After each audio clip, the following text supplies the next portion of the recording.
The return of the greatest MMA fighter ever and UFC 309 is in the books. The UFC's annual MSG card was headlined by Stipe Miocic looking to reclaim his heavyweight title versus Jon Jones in a bout which was supposed to headline MSG last year. This was alongside a card with some fun bouts and contenders looking to make a name for themselves on one of the biggest cards of the year. Could UFC 309 live up to the hype? Let's find out. This is the Fight franchise and the recap and review of UFC 309. The first fight on the card saw Veronica Hardy taking on Edouard Mora, where both girls had a scrap across 3 rounds where it seemed Mora's physicality and athleticism was too much for Hardy's technique, where Mora won the unanimous decision. Next up, Oban Elliott took on Basil Hafez, where both guys had a good scrap on the feet, where Elliott was doing the much better works in round 1 and 2, where he carried the momentum into round 3 where he landed a huge right hand which stunned and dropped Hafez, where Elliott followed with ground and pound to secure a great KO. The last fight of the early prelims was Ramiz Brahimaj taking on Mickey Gall, where the fight was done in 1 round, where after some back and forth action on the feet, Brahimaj landed a huge right hand to send Gall crashing to the canvas and followed up with shots, and the ref stepped in to wave it off. A huge KO and a brilliant way to end the early prelims. The prelims started with Marcin Tybura taking on Janata Deniz, where both guys squared off, where after the first round on the feet, Deniz started on top, stunning Tybura, and the fight went to the ground where Deniz was landing shots, only for Tybura to reverse the position where Tybura remained on top, landing shots to steal the first round. The second round, Tybura would get the takedown and more of the same, where he would dominate on the ground with nasty ground and pound, landing huge elbows at the end of round 2. The doctor checked in on Deniz and waved off the fight, a great and vicious win for Tybura. David Onama took on Roberto Romero, who was taking the fight on short notice, where both guys had a fun scrap where round 1, after a back and forth on the feet, Romero dropped Onama looking for the choke where Onama survived, and towards the end of round 1, Onama stunned Romero and dropped him to finish the round on top in a super fun round. The second round started with more fun striking on the feet until Onama got the takedown and controlled to win the second round. The third round played out similar to the second, back and forth on the feet with Onama taking the fight to the ground to secure the round and win himself the decision in a really fun fight. The next fight, Damon Jackson took on Jim Miller, where they both scrapped on the feet, where after some back and forth exchanges on the feet, Jackson shot for a takedown where Jim Miller cinched up a guillotine choke and Jackson tapped for Miller to get another win in his long and legendary career.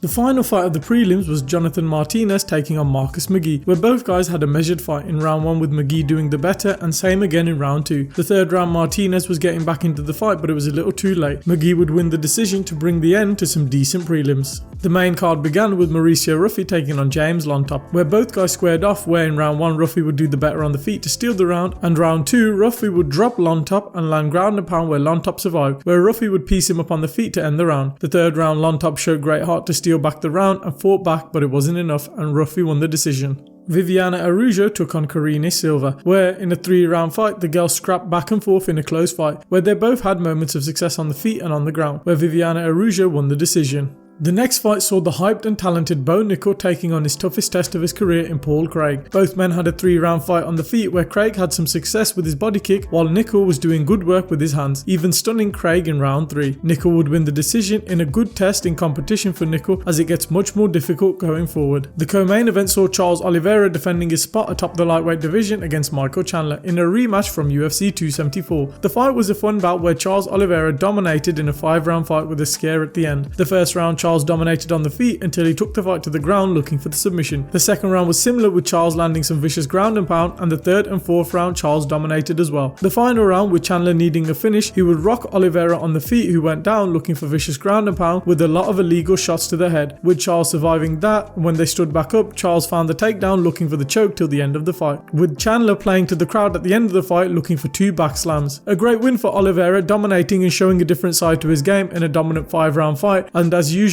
Chandler called out McGregor. A fun co-main event just didn't reach 4th and 5th gear and deliver the war we all wanted, but fun moments nonetheless. The main event saw Jon Jones and Stipe Miocic finally getting to settle the score from about over a year ago. This was a very personal fight for Jon Jones, after some interesting choice words about Jon Jones and his family in the build-up from Stipe. Jones and Stipe on the feet were trading shots, where Stipe looked very slow, where midway into the first round, Jones landed a brilliant throw takedown and would land some great ground and pound to dominate and win the first round. The second round both guys traded, with Jones doing great attacking Stipe's body, with Stipe landing himself but nothing significant. The third round Jones did more great work in the fight, landing varying attacks and dodging and running away from any of Stipe's offense. Towards the end of the third round, after teeing off on Stipe with him backed up against the fence, Jones landed a spinning body kick which sent Miocic crashing down to the canvas, and Jones followed up with ground and pound in a great and dominant win to be expected. Jones after the fight stated he has had second thoughts on retiring, and if the money is right he is willing to fight Alex Pereira or Tom Aspinall. As for Stipe, he hung up the gloves on a brilliant career and is most certainly going to be a future Hall of Famer. That brought the end to an okay night of fights. The prelims and early prelims had some fun fights and finishes which delivered some action with a few dull moments. The main card however was quite the disappointment, with 4 of the 5 fights being decisions and none of them being all out wars, though Chandler and Oliveira did give us some fun action. The main event did give us a cool finish, but it was predictable who the victor was going to be. Overall, if we was going to grade this card, it gets a C-. A huge letdown as the past few MSG cards have been quite legendary. I think next year Dana needs to give us a stacked MSG card. Up next, the last pay-per-view of the year where Pantoja and Asakura